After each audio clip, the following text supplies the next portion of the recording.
آداب و رسوم عجیب روابط جنسی در جهان.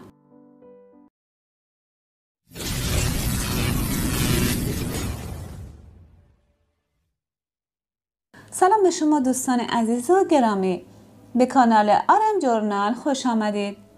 اگر تا هم اکنون کانال ما را سابسکرایب نکردید، از شما میخواهم ابتدا کانال ما را سابسکرایب کنید و علامه زنگوله را بزنید تا از ویدیوهای جدید ما آگاه باشید. معرفی بعضی از آداب و رسوم عجیب روابط جنسی در میان ملل و فرهنگ‌های مختلف. در این ویدیو قصد دارم در مورد آداب و رسوم روابط جنسی در کشورهای مختلف جهان برای شما معلومات ارائه دهم. شماره 1. در جزیره تازمانیا واقع در جنوب شرقی استرالیا و نیز در منطقه گیپسلند، این کشور عروس و داماد حین جشن عروسی روی حصیری که در میانه مجلس پهن شده در برابر مهمانان اولین روابط جنسی خود را برقرار می کنند. شماره 2. در کشور اندونزی واقع در جنوب شرقی آسیا، اگر ثابت شود که فردی عمل استمناء یا خودارضایی را انجام داده، سر آن فرد را به عنوان مجازات می توانند از تنش جدا کنند. شماره 3.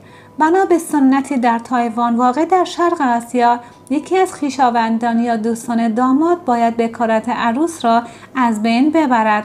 بدین ترتیب داماد می تواند از انجام این وظیفه ناراحت کننده و نامطلوب رهایی پیدا کند.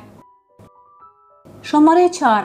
بر اساس سنتی در هندوستان، زنانی که برای انجام نظافت به خانه‌های دیگران می‌روند می‌توانند وظیفه پاسخ دادن به نیازهای جنسی نوجوانان مجرد ساکن خانه را نیز به عهده بگیرند. شماره 5. در جزیره گوام واقع در اقیانوس کبیر، مردها می توانند شغل متفاوت و بی‌نظیری در سراسر جهان را داشته باشند. مردانی که این شغل را انتخاب می کنند شهر به شهر می گردند و در ازای دریافت پول از دختران باکره اقدام به برقراری روابط جنسی با آنها می کنند. بر اساس سنتی در جزیره گوام، ازدواج دختران باکره به هیچ وجه مجاز شمرده نمی شود. شماره 6. در شهر کالی کشور کلمبیا در آمریکای جنوبی، اولین روابط جنسی عروس جوان و شوهرش توسط مادر عروس به طور کامل زیر نظر گرفته می شود. شماره 7.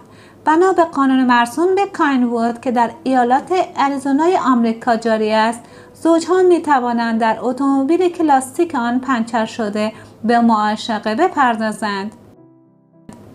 شماره 8. ماداگاسکار در شرق آفریقا تمام چیزهایش منحصر به فرد است و در جاهای دیگر وجود ندارد، مثل حیوانات، گیاهان، تاریخ زمین شناسی و امثال آن. ولی عجیبترین مطلب تسلیت گفتن بومیان این کشور است.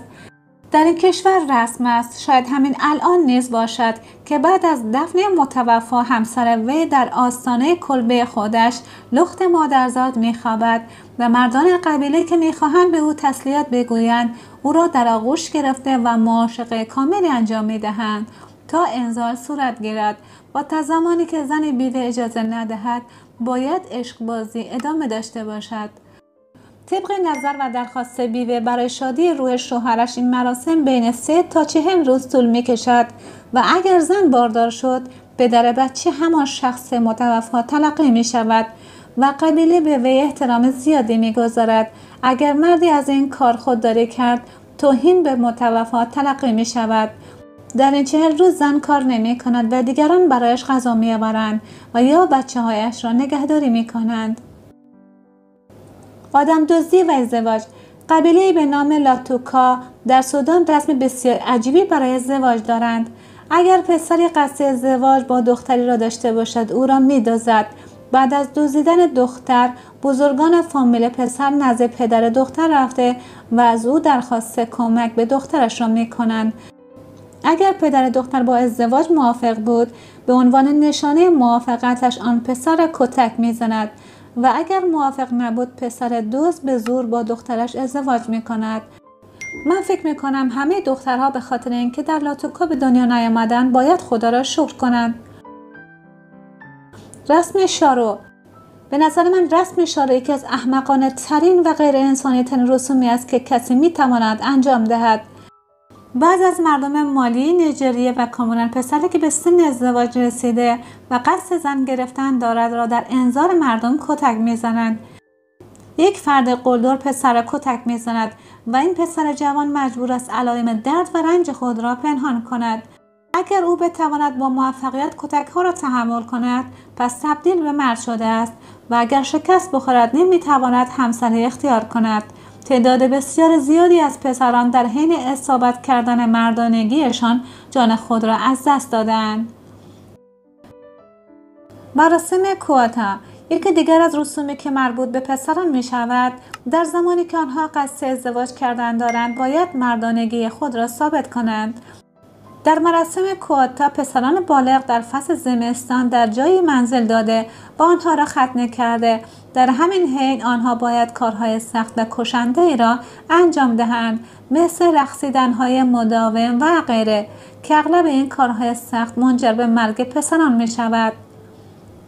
لوبال سنت دیگر است که مربوط به ازدواج می شود. اگر عروس یا داماد با این سنت موافق نباشند خانواده هایشان آنها را تنبیه می کنند.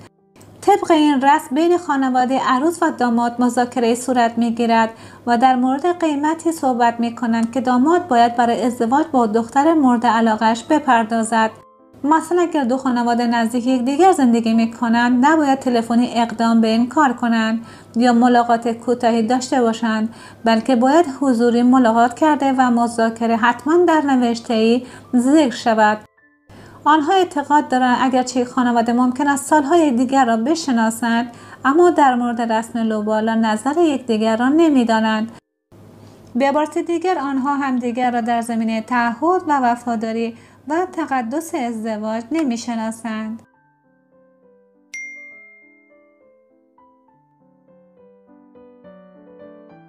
سپاس از اینکه تا حال با ما همراه بودید.